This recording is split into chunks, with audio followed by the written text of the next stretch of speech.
It is Monday, April 11th, the 11th of April of 2022. And you are watching and or listening to Guy's Daily Drive. Bam!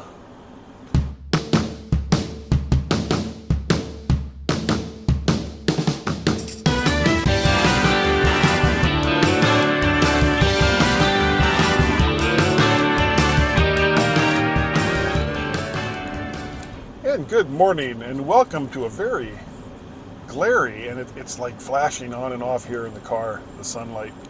Guy's Daily Drive. And, well, it's Monday, which for a lot of people sucks. Not that great for me either. Frankly, I could use a longer weekend. And maybe I'll be able to arrange that because I believe this is the week when people are supposed to start coming back to work on a 60-40 basis. So 60% in the office, 40% work from home, which basically means, I don't know why they do it as a percentage, 3 days in, 2 days out. And if we have more people in the office, that means that I can do the work from home thing, which I haven't really been able to do for the last 2 years. So I'm looking forward to that. We'll see how it all works out. We're probably going to lose one of our people for reasons that I won't go into here, but that's going to make things suck for everybody because we were already kind of tight down to the bone as far as personnel go.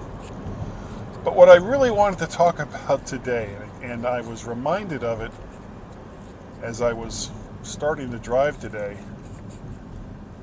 there's this one corner, and it's a super dangerous corner, and there have been accidents there, but not as many as I would have thought there would be, for a couple of reasons. Not so much why there isn't accidents, but why there would be accidents. So the way this corner works, as you come up to it from either the right or the left, you make your turn, and then there's an immediate turn to the right. I mean, literally within 30 feet after you make your turn onto this road, there's another road that veers off to the right. And a lot of people use that road mostly to take a left so that they can get onto the road that you were making a turn off of. If that makes any sense. Well, the problem lies in, as soon as you make that turn and you straighten your wheel, of course, if you are conscientious, as you should be, your either right or left turn signal will automatically turn back off. And the people that are at that corner, assuming that they stop, because so many people at that corner just do kind of a rolling stop. They don't even stop. They just kind of roll through. If there's nothing there to stop them, then they just continue on making their left or their right or whichever way it is they want to go. But that's a rant for another day, one of which I'm guilty of. So the problem is there's nothing in your car that is telling that person that's waiting there that you're either going to go straight or take a right-hand turn. Now, if you're going to take a right, of course, the smart thing to do would be to put your right-hand turn signal on so that you're telling them you're going to make a turn. But because so many people now seem to be allergic to using turn signals, a lot of people don't. So my idea, completely and utterly useless idea that will never, ever, ever, ever happen, is a new kind of signal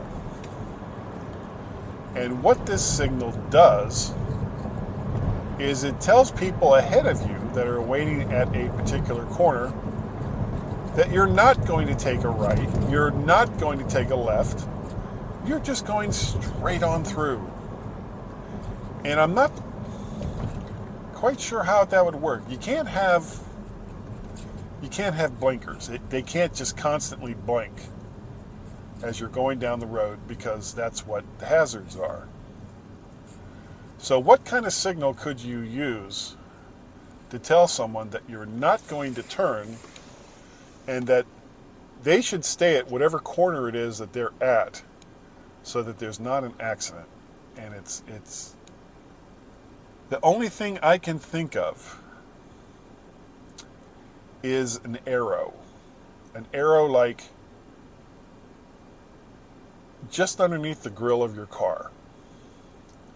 And besides the ones that you have on the corners of the car to indicate that you're going to go left or right, this would be a series of 3 little lights with arrows, one pointing left, one pointing right, one pointing straight up. That if you hit your turn signal, okay, your turn signal indicator, say you're going to make a left, your turn signal indicator on your left would blink as normal, and the turn indicator under your grill that points to the left would be solidly lit up. So there'd be 2 indications that you're making a left. There'd be your blinker and this arrow that's under the grill that's also pointing left. Same thing when you were going to take a right. Your right-hand turn signal would blink. The right-hand arrow indicator under your grill in the center would illuminate, turn on with a constant light. And after you make your turn, then just like with your turn signals, they would turn off, and the little indicator showing that you were taking a right or a left would also turn off. And then when they turn off, the one that's in the center with the arrow pointed up, that would illuminate, showing that you're going to continue straight. And that would be like an always on indicator. And I know it's kind of an idiot light, because the problem is not everybody uses turn signals. So if you're going down the road and your up arrow is illuminated, telling people you're not going to take a turn, and then you take a turn anyway, well, that makes you an idiot. You're the idiot. Just like the guy here in the Prius that I just passed that is doing 30 miles an hour on a 45 mile an hour road in the left lane. See, those kind of people would need, besides what I just indicated with the right and left and straight up arrows, would also need one with a little eye, somewhere where they couldn't see it. That would just mean that they're idiots about driving. Student driver indication. Except for them, it would never go off because they're dumb. So that's my idea for a way just to make sure that people understand that you're making a left or a right. Now, to follow along with this, currently when you turn your turn signal on, there's a little indication, a visual indication. You got a little arrow that's usually in your console that shows either a left or a right arrow. And there's a noise, a little as your blinker is on.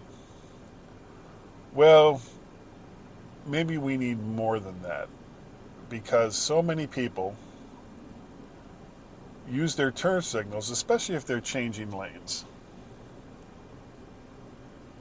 and they don't know how to turn it off, or forget to turn it off because it's automatic in so many cars. Well, my other useless idea that will never be implemented would be a turn signal that automatically shuts off after a certain amount of time if you haven't made a turn. So say 30 seconds. Now that can be problematic maybe in traffic, because if you're in a lot of traffic and you put your signal on to tell people you want to go from one lane to the other, you may or may not be able to get to that lane within a 30-second time span. So the indicator would have to be a little louder and maybe a little flashier to let the driver know that it's still going. Or maybe some kind of force feedback, so when you use your turn signal, just a quick tap would be for like a lane change. It sets it to a timer, and a firm downward or upward motion would lock it into place. So you just give it a little tap. It gives you like 30 seconds that you're going to make your turn or change lanes or whatever it is you're going to do, and then it automatically turns off. So those are my two big ideas. Indications for people that turn, that forget how to do indications that they want to turn or speak. So that's my idea. Useless ideas that are necessary because people are dumb. A lot of people are dumb. And I'm as guilty of it as well. There'll be times when, especially long distance driving, I want to change lanes, and then I just forget the stupid signal is on. And I'll go a mile or two down the road, and then I'll look down, it's like, oh crap, left my signal on. But I can tell you from experience how many times driving down the highway, and there'll be a person in the center lane with their turn signal on, usually left, a left-hand turn signal, because at some point in the past they changed lanes to the left and then went back to the right and forgot that the turn signal was on. And I've seen that too, where people with their left-hand turn signal on in the left lane will shift lanes to the right and the turn signal will still be on. My brother Larry is there. He knows what I'm talking about. He lives in Florida. These are things that happen all the time in Florida. So, better turn signals, more interactive or intuitive turn signals. These are the things that we need for cars, along with letting you know when you're drifting from one lane to another. That's a brilliant idea. Not so much self-driving. I don't know how I feel about self-driving, but letting some kind of indication, letting the person know that they're drifting into another lane, or that there is a car next to them and that they shouldn't just jerk the wheel and go to the left or the right. These are important things that we need these days. All right, that is going to do it for today. Thank you all so very, very much for watching and or listening to Guy's Daily Drive. Remember, there will not be one likely on Wednesday because I'm not going bowling, and I'm going to be getting ready for the trip to Birmingham to see the USFL game, which I'm not going to talk about today. I've talked about it too much. So if you want to get a hold of me, you can. Send me an email, guy@mymac.com, or a podcast at vertshark.com.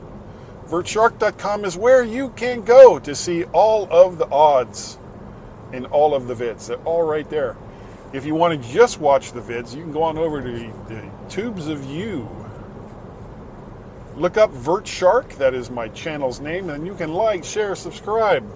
Like, share, subscribe. So easy. All those things. And don't forget, there's also the mymac.com podcast that I did with Dave Ginsburg this week from In Touch with iOS, intouchwithios.com, or DaveG65 on the Twitters. Thank you, Dave, if you see this, for joining me this weekend while Gaz was away. And I likely will not be on the MyMac podcast this week because I'm going to be in Birmingham, and I don't know what my plans are going to be on the days that Gaz and I usually record. So Gaz may do a solo show. He may sign up and have somebody else join him, or he may just say meh and let it go until the next week, which is fine too.